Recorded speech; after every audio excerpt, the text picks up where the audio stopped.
Hello everyone, कैसे हैं आप सभी लोग। होपफुली आप सभी बहुत अच्छे होंगे। देखिए आज हम क्या पढ़ने वाले हैं, थंबनेल में देख के आपने पता लगा लिया होगा, बताने की कोई नीड नहीं है। पहले इन चीज़ों को आप नोट कर लीजिए और ये चीज़ें आपके दिमाग में छप जानी चाहिए। प्रोटॉन, इलेक्ट्रॉन और न्यूट्रॉन का आवेश कितना कितना है। ये आवेश नेगेटिव में है इलेक्ट्रॉन का और ये है पॉजिटिव में, क्योंकि प्रोटॉन धनावेशित है और इलेक्ट्रॉन ऋणावेशित है। इसका ध्यान रखना आपको। द्रव्यमान इलेक्ट्रॉन का कितना होगा, इतना है। प्रोटॉन का इतना है और न्यूट्रॉन का इतना है। प्रोटॉन और न्यूट्रॉन दोनों में द्रव्यमान में सिर्फ इतना सा अंतर, जो कि बहुत ही छोटा सा अंतर होता है।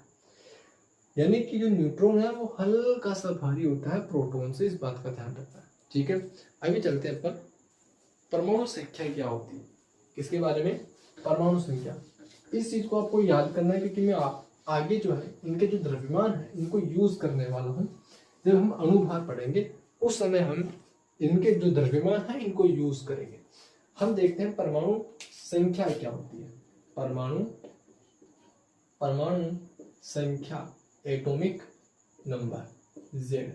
एक बात आपको पता होनी चाहिए, और वो क्या, हमारी जो आधुनिक आवर्त सारणी है, मॉडर्न पीरियोडिक टेबल है, उस मॉडर्न पीरियोडिक टेबल में तत्वों को, परमाणुओं को उनकी बढ़ते हुए परमाणु संख्या के आधार पर, परमाणु क्रमांक के आधार पर अरेंज किया गया है। ये बात आपको पता होनी चाहिए और इसी वजह से अपने को परमाणु संख्या मालूम होनी चाहिए। परमाणु संख्या होती क्या है, बात समझ में आ गई, बहुत काम में आने वाली है। परमाणु संख्या क्या है, उसकी डेफिनेशन आपको पहले लिख लेनी चाहिए। वैसे तो बहुत छोटी सी चीज होती है कि किसी भी परमाणु में जितने प्रोटॉन्स होंगे वही उसकी परमाणु संख्या है, कि number of protons is equal to atomic number.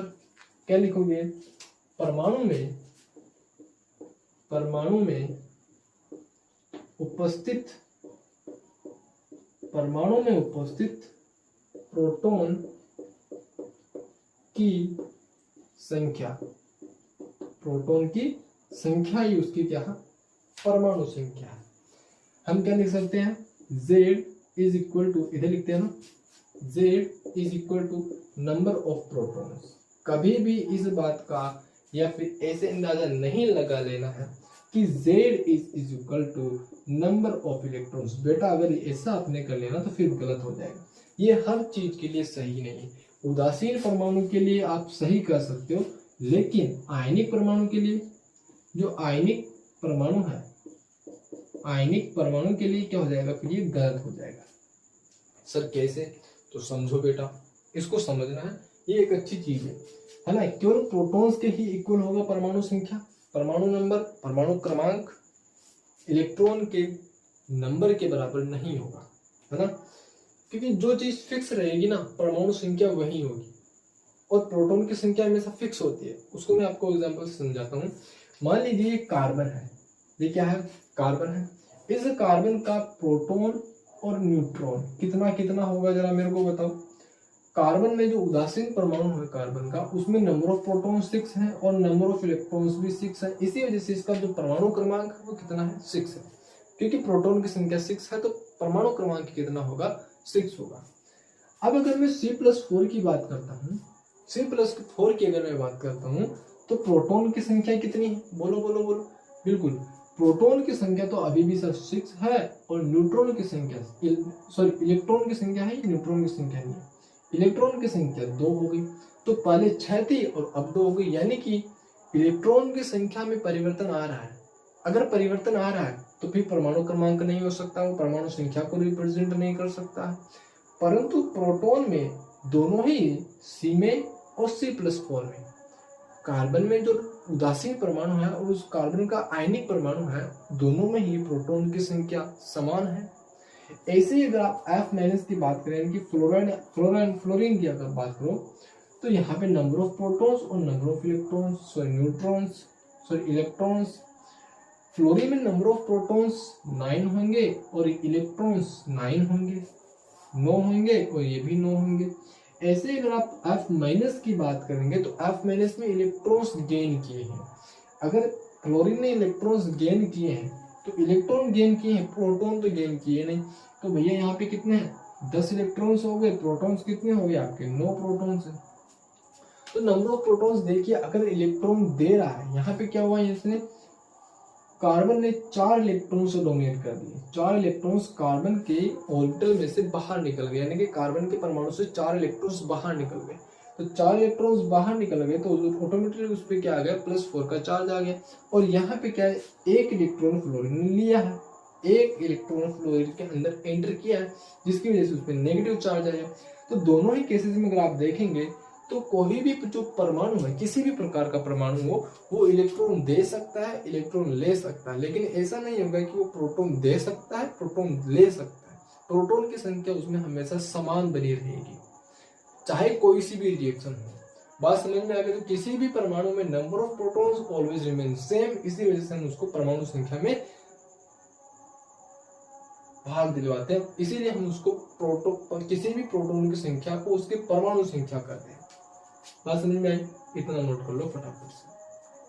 अभी चलते हैं आगे, अभी चलते हैं अपन आगे। ये निकले ना Z is equal to n यानी कि नंबर ऑफ प्रोटॉन्स है ना, ये क्या है, परमाणु प्रोटॉन्स की संख्या, प्रोटॉन की संख्या, ये है प्रोटॉन की संख्या, और ये है आपके परमाणु संख्या, परमाणु संख्या एटॉमिक नंबर, और ये क्या है, नंबर ऑफ प्रोटॉन्स। ठीक है, चलिए रफ करें। तो ये है आपकी परमाणु संख्या, जिसके बारे में आपको आइडिया होना चाहिए कि परमाणु संख्या क्या। अब हम बात करते हैं परमाणु भार, और परमाणु भार को पढ़ने के बाद हम चलेंगे अणु भार। ओके, परमाणु भार के बारे में हम बात करते हैं, थोड़ी सी बातें अपन डिस्कस कर लेते हैं। परमाणु भार, परमाणु भार, परमाणु भार को अपन कैपिटल ए से रिप्रेजेंट करते हैं। किससे? कैपिटल ए से परमाणु भार को रिप्रेजेंट किया जाता है। रिप्रेजेंटेशन याद होनी चाहिए। परमाणु संख्या को कैपिटल जेड से रिप्रेजेंट करते हैं और परमाणु भार को कैपिटल ए से रिप्रेजेंट करते हैं। परमाणु भार बेसिकली क्या होगा कि परमाणु भार में कुछ कंपोनेंट होंगे, और अपने को पता चल चुका है कौन कौन, प्रोटॉन, इलेक्ट्रॉन और न्यूट्रॉन, ये 3 चीजें परमाणु के अंदर उपस्थित होंगी। अरे बोलो ना यार, पता चला कि नहीं चला? सर आपने डिस्कवर करवा दिया था, है ना, और हमने उसके भार भी निकाले, उसके चार्जेस भी निकाले। अपने को चार्जेस से अभी कोई मतलब नहीं, अपने को वेट से मतलब है, क्योंकि हम परमाणु का भार निकाल रहे हैं। तो परमाणु में क्या क्या चीजें हैं? प्रोटॉन, इलेक्ट्रॉन और न्यूट्रॉन, है ना। एक जो परमाणु है, कोई भी परमाणु है, उसमें 3 चीजें होंगी, प्रोटॉन, न्यूट्रॉन और इलेक्ट्रॉन। ये 3 चीजें हैं किसी भी परमाणु के अंदर। इन तीनों का जो भार है, इन तीनों के भार को आप क्या कर लो, जोड़ दो। प्रोटॉन का भार 1.67 मल्टीप्लाई 10⁻⁻24 ग्राम, है ना, 24 ग्राम। न्यूट्रॉन का भार कितना है? 1.67 मल्टीप्लाई 10⁻⁻24 ग्राम। ऐसे ही इलेक्ट्रॉन का भार कितना होता है, मैं इसको इधर लिख रहा हूँ, 9.1 मल्टीप्लाई 10⁻31 kg होता है। और मैंने आप लोगों से पहले ही बताया है, मैं आप लोगों को पहले ही बता चुका हूँ, इलेक्ट्रॉन का भार इतना कम होता है, ये वेट इतना कम है कि परमाणु का भार निकालते समय इसके भार को हम नेग्लेक्ट कर देते हैं। क्या कर देते हैं? इसके भार को नेग्लेक्ट कर सकते हैं, 0 मान सकते हैं, क्योंकि परमाणु में इसकी वजह से कोई भार महसूस नहीं होता है, उसके भार में कोई वृद्धि नहीं होती है, इतना कम भार है। इसी वजह से हम किसी भी परमाणु का भार निकालते समय प्रोटॉन और न्यूट्रॉन का भार ही लेंगे। तो किसी भी परमाणु का भार निकालो तो उसके कंपोनेंट का जो भार है उसके भार को जोड़ दो, वही उसका क्या होगा, भार होगा। जैसे कि ये परमाणु है, मान लीजिए ये एक पेन है, इस पेन के सभी जो पार्ट अलग अलग हो सकते हैं, उन सभी पार्ट्स को मैं अलग अलग करके आपके सामने पेश कर देता हूँ। तो अब मैं आपसे कहता हूँ कि मुझे आपको ना इस पेन को जोड़ना नहीं है, और आपको इस पेन का जो भार है वो आपको बताना है। तो आप क्या करोगे, एक बार इसका नाप लोगे, इसके वेट का नाप लोगे, एक बार जो भी पार्टिकल्स रहेंगे, जो भी पेन के जो पार्ट है उनको डिफ्रेंशिएट कर रखा है मैंने, उन सभी डिफ्रेंशिएट पार्ट को आप क्या करोगे, एक एक करके उनका मास निकाल लोगे, उनका वेट निकाल लोगे, और फिर क्या कर लोगे, उन सभी वेट को जोड़ दोगे तो इस पेन का मास निकल के आ जाएगा। वैसे ही क्या, परमाणु में ना कंपोनेंट होते हैं, अलग अलग प्रकार के पार्टिकल्स हैं, प्रोटॉन, न्यूट्रॉन, इलेक्ट्रॉन, ये तो बिल्कुल 0 के बराबर है इसका भार। तो इन दोनों का भार थोड़ा ज्यादा है, तो इन दोनों के भार को क्या कर दो, जोड़ दो, वही परमाणु का भार निकल के आ जाएगा। क्या है परमाणु भार, क्या होता है उसको लिख लो। अब इन दोनों के वेट को आप जोड़ लोगे तो क्या जाएगा परमाणु भार। तो परमाणु भार क्या है, परमाणु भार क्या होगा, ठीक है। प्रोटॉन एवं न्यूट्रॉन के भारों का योग क्या कहलाएगा, परमाणु भार कहलाएगा। बात समझ में आ गई, फटाफट इसको नोट कर लो। अब ना कुछ वेट अपन निकाल के देखते हैं किसी भी परमाणु का। क्लियर अप करें, कैसे निकालेंगे देखिए। मान के चलते अपन पहले एग्जांपल लेते हैं हीलियम का। किसका, हीलियम का हम एग्जांपल लेते हैं, और हीलियम का अपने को परमाणु भार निकालना है। तो परमाणु भार निकालने के लिए सबसे पहले अपने को किसी भी परमाणु का भार निकालना है तो उसका परमाणु क्रमांक अपने को मालूम होना चाहिए। परमाणु क्रमांक के बिना हम परमाणु भार नहीं निकाल सकते। तो हीलियम का परमाणु क्रमांक होता है 2। कितना, 2 होता है, यानी कि इसमें प्रोटॉन्स भी 2 होंगे और न्यूट्रॉन्स भी 2 होंगे। यहां से अपने को इतना तो पता चल गया। अब इनके जो वेट है इनको क्या करना, बस ऐड करना है। यानी कि अपने को किसी भी हीलियम परमाणु का अगर अपने को भार निकाला Ha, यानी कि हीलियम का एटॉमिक वेट, ए से रिप्रेजेंट करते हैं परमाणु भार को। तो ये क्या है, हीलियम का atomic weight is equal to mass of proton plus mass of neutron, यानी कि प्रोटॉन का द्रव्यमान, प्रोटॉन का भार और न्यूट्रॉन का द्रव्यमान या न्यूट्रॉन का भार। इन दोनों के भार को क्या करना है, ऐड करना, बस इतना ही तो करना है। प्रोटॉन का भार कितना होता है 1.67 मल्टीप्लाई 10⁻24 ग्राम, प्लस न्यूट्रॉन का कितना होता है 1.67 मल्टीप्लाई 10⁻24 ग्राम, यही होता है। तो सर ऐड कर दे, नहीं ऐड नहीं करना, अभी ऐड नहीं करना। अभी देखो यहाँ पे कितने प्रोटॉन्स हैं, ये तो केवल एक प्रोटॉन ही लिया बेटा अपन ने। एक प्रोटॉन का वेट है, एक न्यूट्रॉन का वेट है। अपने को हीलियम में कितने प्रोटॉन्स गिवन है, 2 प्रोटॉन्स गिवन है। तो 2 प्रोटॉन्स का वेट निकालना होगा और 2 ही न्यूट्रॉन्स का वेट निकालना है। तो अपने को क्या करना है, इसको मल्टीप्लाई कर दो 2 से, इसको भी मल्टीप्लाई कर दो 2 से। ये क्या, नंबर ऑफ प्रोटॉन्स और नंबर ऑफ न्यूट्रॉन्स। तो आप इसको यहाँ पे लिख सकते हो number of protons, number of neutrons. Proton की संख्या को प्रोटॉन के भार से गुणा कर दो, न्यूट्रॉन की संख्या को न्यूट्रॉन के भार से गुणा कर दो, तो टोटल न्यूट्रॉन का भार निकल के आ जाएगा और टोटल प्रोटॉन का भार निकल के आ जाएगा। अब क्या कर सकते हो आप, इसको 2 और 2 कॉमन ले लो, 4 आ गया। इन दोनों को कॉमन ले लो, कितना गया 1.67 मल्टीप्लाई 10⁻24 ग्राम। और इस वैल्यू को हम क्या कहते हैं, AMU कहते हैं कि नहीं कहते हैं। ये किसके इक्वल होती है, AMU। मैं बता चुका हूँ आप लोगों को। यानी कि हीलियम का परमाणु भार कितना है, AHE is equal to 4 AMU। ऐसे ही आप कार्बन का निकाल सकते हो, ऐसे ही आप ऑक्सीजन का निकाल सकते हो, ऐसे हर परमाणु का आप परमाणु भार निकाल सकते हो। बोलो ना यार, समझ में आया कि नहीं आया, फटाफट से बोलो। सर बात तो एकदम सही है। तो इस प्रकार से हम किसी भी परमाणु का परमाणु भार निकालते हैं। अब हम चलते हैं इसके अणुभार पे। परमाणु भार निकालना सीख लिया, अणुभार कैसे निकालते हैं उसको जरा समझो। जब तक परमाणु भार निकालना आपको नहीं आएगा, अणुभार नहीं निकाल सकते हो। क्या है आपके पास, अणुभार। क्या है, अणुभार, मोलिकुलर वेट। अणुभार किसी भी अणु में उपस्थित, जैसे कि ये H2SO4 है या फिर CO कार्बन मोनोऑक्साइड है। ये क्या है, कार्बन मोनोऑक्साइड है। ये एक अणु है और इस अणु में कितने परमाणु हैं, 2 परमाणु हैं सब, एक कार्बन और एक है ऑक्सीजन। तो 2 परमाणु हो गए, कार्बन और ऑक्सीजन। इन दोनों परमाणुओं का परमाणु भार कितना होगा वो पहले निकालना होगा। दोनों परमाणुओं के किसी भी अणु में उपस्थित परमाणुओं के परमाणु भारों का योग ये क्या होगा, अणुभार का। पहले लिख लो फिर समझाता हूं। किसी परमाणु में उपस्थित किसी अणु में किसी अणु में उपस्थित परमाणु परमाणुओं के परमाणु भारों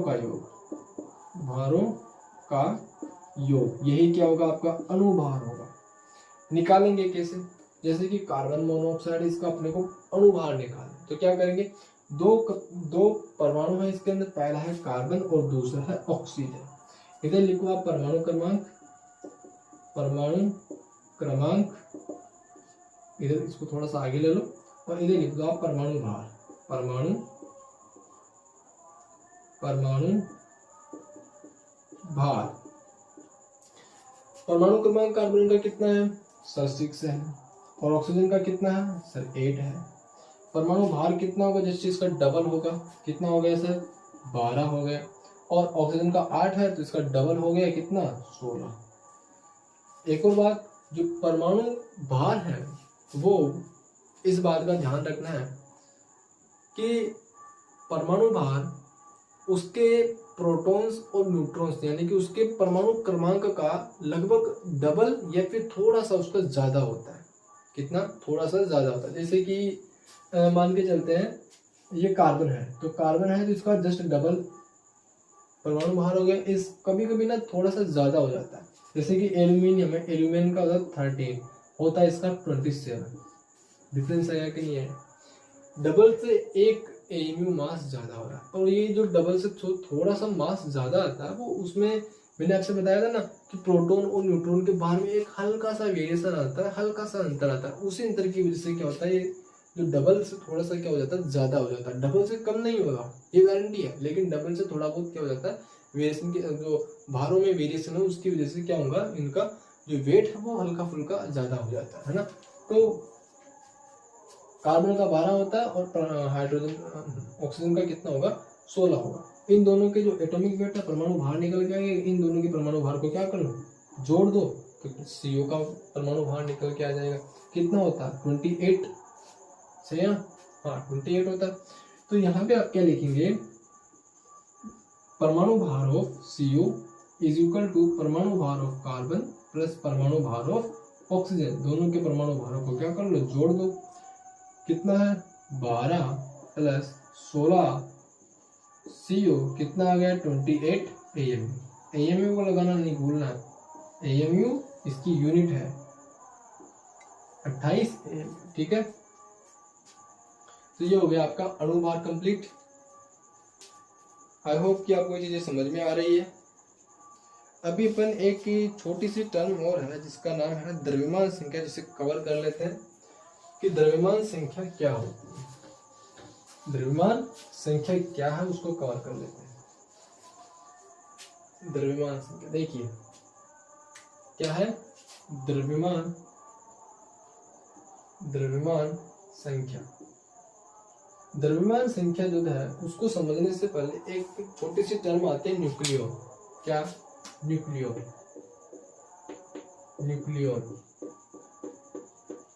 को समझो क्या है। किसी भी परमाणु में प्रोटॉन और न्यूट्रॉन तो होंगे ही होंगे, होते हैं कि नहीं होते हैं? सब बात तो सही है, होते तो हैं। और दोनों ही प्रोटॉन्स और न्यूट्रॉन्स, प्रोटॉन्स और न्यूट्रॉन्स साथ साथ मौजूद होते हैं परमाणु के अंदर। इलेक्ट्रॉन वो दगाबाज है, इसीलिए उसको दूर रखा गया है कि आपको हमसे दूर रहना है। लेकिन प्रोटॉन और न्यूट्रॉन दोनों भाई हैं, दोनों दोस्त हैं, दगाबाजी नहीं करते, साथ साथ रहते हैं, साथ साथ खाना खाते हैं, सब कुछ साथ साथ करते हैं, दोनों ही साथ रहते हैं। तो प्रोटॉन और न्यूट्रॉन जब दोनों साथ रहते हैं तो इनके समूह को हम न्यूक्लियॉन कहते हैं। प्रोटॉन और न्यूट्रॉन के समूह को हम क्या कहेंगे, न्यूक्लियॉन कहेंगे। तो इन प्रोटॉन और बेसिकली ऐसा समझो कि जो द्रव्यमान संख्या है, अब न्यूक्लियॉन जो है वो नंबर ऑफ प्रोटॉन्स और नंबर ऑफ न्यूट्रॉन्स दोनों को क्या कर लो, ऐड कर लो, वो न्यूक्लियॉन्स की संख्या आ जाएगी। और न्यूक्लियॉन की संख्या द्रव्यमान संख्या के बराबर होती है। द्रव्यमान संख्या को आपको कुछ नहीं करना, बस इतना सा ध्यान रखो, टेंशन फ्री करनी है, ज्यादा माथा पचाई नहीं करनी है। तो द्रव्यमान संख्या है द्रव्यमान संख्या, द्रव्यमान संख्या क्या होगी, number of protons plus number of electrons, sorry neutrons, बस ये कर लो, द्रव्यमान संख्या निकल के आ जाएगी आपकी। प्रोटॉनों की संख्या और न्यूट्रॉनों की संख्या को ही हम द्रव्यमान संख्या कहते हैं। बस ज्यादा मच्छी करनी नहीं है आप लोगों को, ठीक है। एक बात बहुत अच्छी है जो आपको याद देनी चाहिए, ध्यान देनी चाहिए, द्रव्यमान संख्या हमेशा पूर्णांक संख्या होती है, पूर्णांक संख्या होती है। और जो मैंने आपसे कहा ना अणुभार, है ना, अणुभार, ये पूर्णांक भी हो सकती है, पूर्णांक भी हो सकती है और भिन्न संख्या भी हो सकती है, भिन्न भी हो सकती है, यानी कि पॉइंट्स में भी हो सकती है, दशमलव में भी हो सकती है। एक एग्जांपल के फॉर्म में आपको समझाता हूँ, आपको बेटर समझ में आएगा कि मान लीजिए सोडियम है, सोडियम का अणुभार होता है 23.5 के समथिंग, और एक कार्बन है जिसका भार होता है कितना, जिसका जो द्रव्यमान संख्या है, सॉरी जो भार है, अणुभार होता है वो 12 होता है। ये तो है भार, अणुभार। अगर इसकी द्रव्यमान संख्या निकालेंगे तो कितना आएगा, वो आएगा इसका जस्ट डबल, जो इसकी जो परमाणु संख्या है उसका जस्ट डबल, कितना आएगा, 22 आएगा, क्योंकि 11 होता है ना, वो ये 6 होता है। तो ये तो है इसका द्रव्यमान, यानी कि न्यूट्रॉन प्लस प्रोटॉन्स की संख्या को ऐड कर दोगे तो 11 न्यूट्रॉन्स प्लस 11 प्रोटॉन्स कितना आएगा, 22 आएगा, किसका, द्रव्यमान संख्या। ये है द्रव्यमान संख्या, द्रव्यमान संख्या किसकी, सोडियम की, क्योंकि पूर्णांक संख्या होती है ना। और ये दशमलव में भी आ सकती है, अणुभार तो यहाँ पे दशमलव में है, भिन्न हो सकती है संख्या। लेकिन यहाँ पे कार्बन के अंदर 6 का जस्ट डबल है अणुभार, और 6 का जस्ट डबल कौन आएगा, द्रव्यमान संख्या आएगी, यानी कि द्रव्यमान संख्या भी यही है और अणुभार भी यही है ना। द्रव्यमान संख्या और अणुभार दोनों ही क्या है, 12 ही आएगा, 12 ही आएगा, अलग अलग नहीं होगा। तो ये इस प्रकार से आपका ये आज का जो लेक्चर है, टॉपिक है, छोटी छोटी चीजें जो आपको याद होनी चाहिए, परमाणु संख्या क्या होती है, अणुभार क्या होता है, परमाणु भार क्या होता है और द्रव्यमान संख्या क्या है, ये आपको पता होनी चाहिए, बहुत जरूरी चीजें हैं, ठीक है। सो आज के लेक्चर में इतना ही, मिलेंगे नेक्स्ट क्लास में, तब तक के लिए thank you so much for watching this video. और हाँ, जय किसान, जय भारत, वंदे मातरम।